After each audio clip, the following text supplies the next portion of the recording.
Hello বন্ধুরা, আবারও চলে এসেছি আর একটা নতুন ভিডিও নিয়ে। দেখো, সকাল থেকে আমি ভিডিওটা শুরু করলাম। সকালবেলা আমি দরজাটা খুলছি। এখন দেখো কত সকাল, আর শুভ সকাল সবাইকে। আর দরজাটা খোলার পরেই কিন্তু বজরংবলী মন্দিরটা দেখা যায়। ওই দেখো দূরে অরেঞ্জ কালারের দেখা যাচ্ছে। তারপরে আমি দেখাচ্ছি, এখানে দেখো জল এসছে আমাদের, জল ভরে নিচ্ছে সবাই ওরা। আর আমার খরগোশটা এখানে বসে আছে, ওই দেখো। ওকে এরপরে ঘরেই রাখতে হবে, কারণ এখানটা তো ফাঁকা, তো ঠান্ডা লাগবে, তার জন্য এরপরে আমি ঘরেই রাখবো। আর এখানে আমি ব্যালকনির মধ্যে যে গাছগুলো আছে সেগুলো আমি দেখিয়ে দিলাম। এই গাছটা কিছুদিন আগে বৃষ্টি হয়েছিল, বাইরে রেখেছিলাম। দেখো গাছটা তো তাজা হয়েছে, তার সাথে কত আগাছা তৈরি হয়েছে। আগাছা বলা ভুল, এগুলো নাকি শাক, এগুলো নাকি খায়। কী শাক যেন বলে, এগুলো গিমা শাক বলছে, কিন্তু গিমা শাক আমি চিনি, এটা গিমা শাক না। তো তারপরে আমি ঘরে চলে গেলাম। আমি এখনও মশারিটা খুলিনি, আর ও তো ঘুম থেকে ওঠেনি, ওর খুব জ্বর হয়েছে। চাদর গায়ে দিলে চাদরটা তো ফেলে দেয় লাথি দিয়ে। আবারও চাদরটা গায়ে দিয়ে আমি চলে আসলাম ছাদে। ছাদে এসে ঠাকুর ঘরের দরজাটা খুলে দেবো। আর কিছু ঠাকুরের বাসন ছিল, সেগুলো আমি নিয়ে বেসিনে রেখে দেবো। ঠাকুরের দরজাটা আমি খুলে দেবো। দেখো, এবার আমি ছাদের দরজাটা খুলে দিচ্ছি। বাইরে খুব সুন্দর হাওয়া চলছে, সেই হাওয়াগুলো ঠাকুরের ঠাকুর ঘরে ঢুকবে, তার জন্য আমি দরজাটা খুলে দিলাম। কিছুক্ষণ পরে আমি পর্দাটা দিয়ে দেবো, কারণ খুব সকাল তো, ঠান্ডা হাওয়া ঢুকছে ঘরে। ঠাকুর সবাই বসে আছে, আমি একটু পরে এসে পুজোটা সেরে নেব। এখন আমি চলে যাব আবার নিচে। তো ঠাকুর ঘরটা দেখিয়ে দিচ্ছি। দেখো, ঠাকুর সবাই বসে আছে। আমার ভিডিও যদি তোমাদের ভালো লাগে, আমার ভিডিওতে একটা সাবস্ক্রাইব করে দিও। সাবস্ক্রাইব করে আমার পাশে থেকো। কমেন্ট করো, কমেন্ট করে জানিও কেমন লাগে আমার ভিডিওটা তোমাদের। গাছে ফুল ফুটেছে, এই গাছে দুটো ফুল ফুটেছে। আর জবা ফুলের গাছ আমার প্রচুর আছে, কিন্তু সব গাছে জবা ফুল ফোটে না। দেখো, ছাদটা পুরো ঘুরিয়ে দেখিয়ে দিলাম।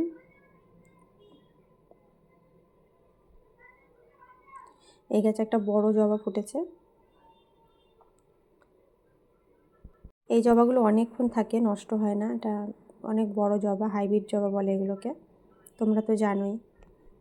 আর সেই যে বাসনগুলো একটু আগে দেখলে, সেই বাসনটা আমি বেসিনে এনে রেখে দিলাম। পরে আমি যখন আসবো স্নান করে, তখন মেজে ঘরে ঢুকাবো। আর এই গাছটাতে দেখো বীজ হয়েছে। কিছুদিন আগে এই গাছটাতে প্রচুর বীজ হয়েছিল এরকম, সেগুলো আমি তুলে তুলে নিয়ে রেখে দিয়েছি যখন শুকিয়ে গেছিলো বীজটা। আর আজকে একটাই হয়েছে এখন। এই গাছটা মরেই গেছিলো, আমি তো ভেবেছিলাম মরে গেছে গাছটা। দেখো, ভেঙে দিয়েছিলাম ডালটা গাছটা শুকিয়ে যাওয়ার পরে। তারপরে বৃষ্টি হয়েছিল না, প্রচুর বৃষ্টি হয়েছিল, তো তখন দেখলাম গাছের ডালটা আবার একটু একটু করে বেরিয়েছে। আবার দেখো, সাইডেও আবার গাছ বেরিয়েছে। সাইডের গাছগুলো আমি সময় করে পরে অন্য টবে করব, এর মধ্যে রাখবো না, তবে গ্রোথ হবে না। এটাতেও একটা ফুল ফুটেছে, খুব বেশি ফুল ফোটে না, কারণ টবের গাছ তো, টবের গাছে আমার বেশি ফুল ফোটে না। আমি খুব একটা যত্ন নিতে পারি না, তার জন্য আমি পর্দাটা দিয়ে তারপর নিচে চলে যাব। কারণ ঠান্ডা হাওয়া আসছে, একটু আগে বললাম, ওই ঠান্ডা হাওয়াটা একদম ডাইরেক্ট ঘরে ঢুকছে, তার জন্য সব দরজা খুলে আমি পর্দাটা দিয়ে দিলাম। তারপর আমি এখন নিচে চলে যাচ্ছি।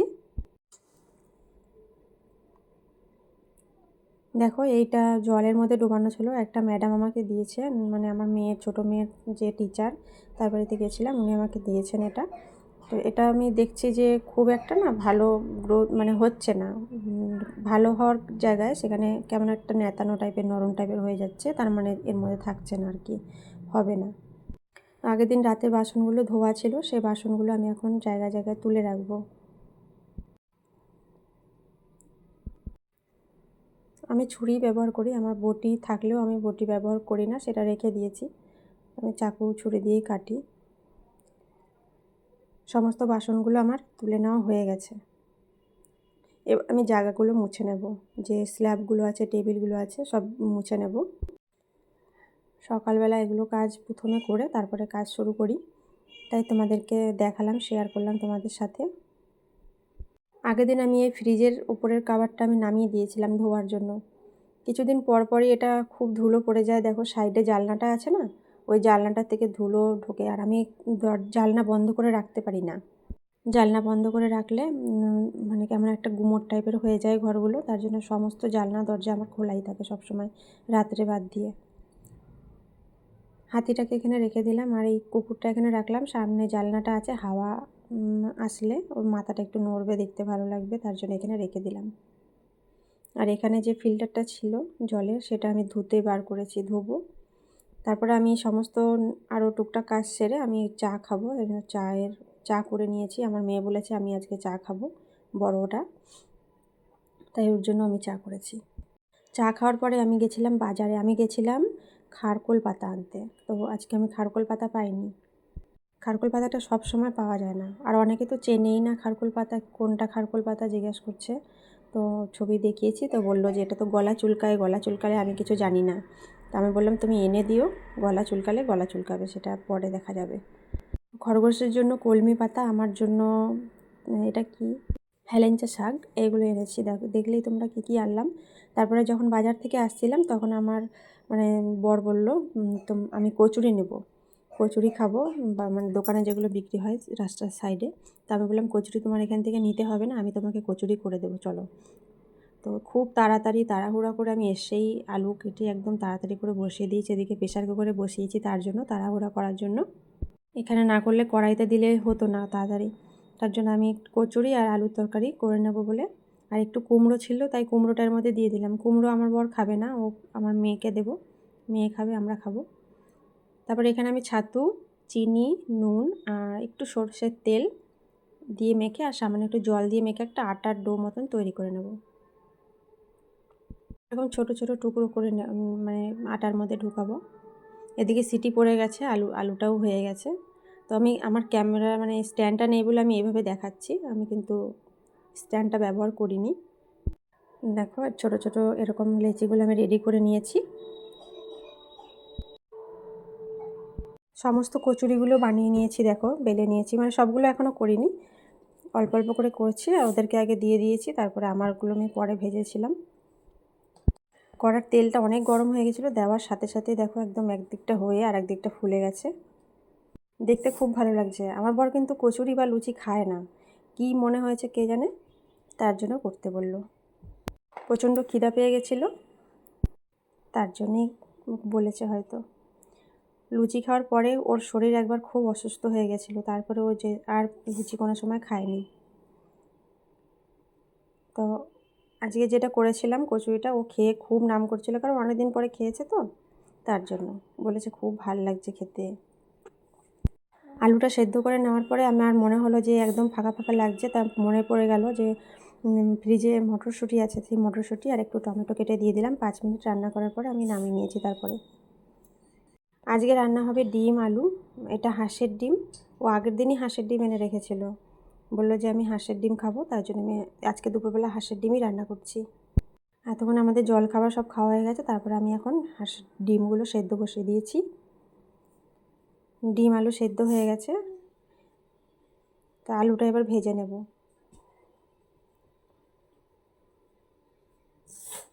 সেদ্ধ করা আলু ছিল তো, তার জন্য একটু কেমন কেমন হয়ে গেছে ভাজার পরে। তো ওই তেলের মধ্যে আমি ডিমটাও ভেজে নিলাম। দুটো ডিম ভালো ছিল না, কেমন কেমন ছিল যেন, একটু ছাড়াতে গিয়ে একটু ভেঙে ভেঙে গেছিলো। তো তেলের মধ্যে দিয়ে দিলাম আমি গোটা গরম মশলা, এলাচ, লবঙ্গ, দারচিনি, আর দিলাম 2টো তেজপাতা, আর কুচো করা পেঁয়াজ দিয়ে দিলাম। পেঁয়াজটা একদম নরম হয়ে আসবে, লাল লাল হয়ে আসবে, তারপরে আমি দিয়ে দিলাম নুন। এখানে দিয়ে দিলাম কিছু গুঁড়ো মশলা, লাল লঙ্কার গুঁড়ো, হলুদ গুঁড়ো, জিরা গুঁড়ো, ধনে গুঁড়ো। তারপরেই আমি দিয়ে দিলাম এখানে আদা, টমেটো, কাঁচা লঙ্কা বাটা আর রসুন বাটা। এর সাথে আদা, রসুন আর টমেটো আর কাঁচা লঙ্কা বেটে নিয়েছিলাম, সেটা আমি দিয়ে দিলাম। তো মশলাটা খুব সুন্দরভাবে কষানো হয়ে গেছে। তারপরে আমি দিয়ে দিলাম আলু আর ডিম ভাজাটা, দিয়ে আমি খুব ভালো করে কষিয়ে নিচ্ছি। আলুটা সাবধানে নেড়েছি, আর যাতে ভেঙে না যায়, কারণ সেদ্ধ করা আলু ছিল তো, তাই ভেঙে যাচ্ছিলো, তাই সাবধানে নাড়িয়ে নিয়েছি। আর এবার আমি একটু জল দিয়ে দিলাম। খুব বেশি জল এখানে দিতে হবে না, কারণ সব কিছু সেদ্ধ করা আছে। আর সামান্য একটু দিলাম শাহি গরম মশলা, আর সামান্য দিলাম চিনি। এবার ঝোলটা একটু শুকিয়ে আসলেই হয়ে যাবে, রান্নাটা রেডি। ডিমের তরকারিটা কিন্তু একদম রেডি হয়ে গেছে। এর উপর থেকে দিয়ে দিলাম একটু ধনেপাতা। ধনেপাতাটা দিলে কিন্তু খেতে খুবই ভালো লাগে, এর টেস্টটা কিন্তু আরও বেড়ে যায়। তো তরকারিটা রেডি হয়ে গেছে। দুপুরের খাওয়া দাওয়া সেরে আমি সমস্ত টুকটাক যে কাজ থাকে সেগুলো সারার পরে আমি ভেবেছিলাম এটা করব। তো এটা আমি তখন আর করতে পারিনি, আরও কাজ ছিল। তো এখন হচ্ছে কি সন্ধ্যা হয়ে গেছে, সন্ধ্যা পার হয়ে গেছে আর কি, সেই কাজটা আমি এখন করে নিচ্ছি। দেখো এই কাজটা আমি যখন করছিলাম তো আমি ভাবলাম ভিডিও করি।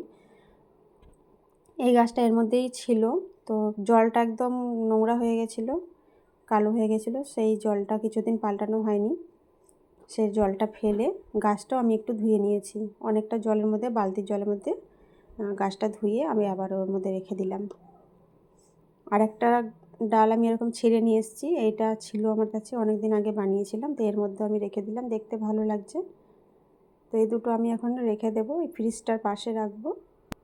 ঘরের কোনায় কোনায় গাছ রাখলে কিন্তু দেখতে খুব সুন্দর লাগে আমার, ওই জন্য আমি জায়গায় জায়গায় এরকম গাছটা রেখে দিই। দেখো এই উপরের যে সরু ডালটা দেখছো, এটা কিন্তু ওই জলে দেওয়ার পরে ওটা হয়েছে। নিচের বড় বড় পাতাগুলো আমি জলে রেখেছিলাম, তারপরে যেটা দেখছো ওটা কিন্তু কিছুদিন হলো এটা বেরিয়েছে ডালটা। তার পাশে আমি এটা রেখে দিলাম। পাতাগুলো আমার ধোয়াই ছিল, তাও আমার কাছে এই ধরনের একটা স্প্রে বোতল আমি রেখে দিই সবসময় স্প্রে করার জন্য। পাতাগুলো যখন একটু ধুলো ধুলো পড়ে তখন আমি স্প্রেটা করে দিই। তো আজকের জন্য ভিডিওটা এখানেই শেষ করলাম আজকের মতন। আবারও চলে আসবো অন্য কোনো ভিডিও নিয়ে। হাতিটা যেখানে রাখা আছে এই গাছটাকে সেখানেই রাখা ছিল, তো এখন আমি নিচে রেখে দিলাম যেহেতু হাতিটা ওখানে রেখেছি। তো এই জায়গাগুলো নোংরা হয়ে গেছিলো, সে আবারও মুছে নিচ্ছি একটু। ভালো লাগলে লাইক কমেন্ট করো, কেমন লাগলো জানিও। এতক্ষণ আমার সঙ্গে থাকার জন্য অনেক ধন্যবাদ। আবারও চলে আসবো অন্য ভিডিও নিয়ে। টাটা।